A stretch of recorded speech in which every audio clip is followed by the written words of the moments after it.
हा जीवन जगत असते वेळी त्याच्या जीवनामध्ये सुख आणि दुःख येतात। तर हे सुख आणि दुःख येण्यामागचं कारण जर काय असा जर विचार जर केला तर प्रत्येक माणसाच्या मनामध्ये सुद्धा हा प्रश्न पडतो।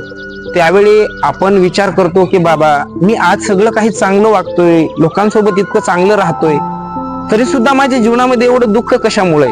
तर त्याच्या पाठीमागं कारण आहे। ते कारण म्हणजे आपल्या पूर्वजन्मीचं काहीतरी पाप असावं आणि ते पाप आज भोगतोय आपण दुःखाच्या माध्यमातून। आणि ज्यावेळेस आम्हाला सुख येतं ते सुख आम्हाला भोगायला मिळतं किंवा ते सुख आम्हाला उपभोगायला मिळतं, ते पुण्याच्या माध्यमातून मिळालेलं सुख आहे। मग एका ठिकाणी आपल्या जीवनामध्ये जर दुःख येत असेल तर आपण संत साहित्याचा, संतांच्या वचनाचा, संतांच्या अभंगाचा आधार घेऊन जर जीवन जगलं तर आपलं जीवन हे निश्चितच सुखमय झाल्याशिवाय राहत नाही।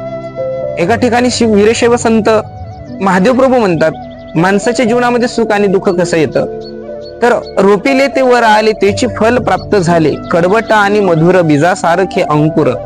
कारण माणसाच्या जीवनामध्ये येणारे हे दुःख जे आहे हे आपण पूर्वजन्मी केलेलं पाप आहे आणि ते पाप आपण आज भोगायला लागलो दुःखाच्या माध्यमातून। त्यामुळं माणसाने उद्विग्न होऊन न जाता प्रत्येकाने सुखामध्ये जीवन जगण्याचा प्रयत्न करावा, कर्म चांगले करावे, चांगलं वागावं, चांगलं जगावं, चांगलं आचरण करावं आणि नेहमी सतत असणारं प्रफुल्लित जीवन जगावं। निश्चितच सुख उपभोगायला मिळाल्याशिवाय राहणार नाही। त्यामुळं कुणीही जीवनामध्ये सतत उद्विग्न न राहता किंवा दुःखी न राहता दुःखामध्ये सुद्धा सुख शोधण्याचा प्रयत्न करा। निश्चितच मानवी जीवन हे सुखमय झाल्याशिवाय राहणार नाही, हे संत सांगून जातात। सर्वांना शिवशरणार्थ।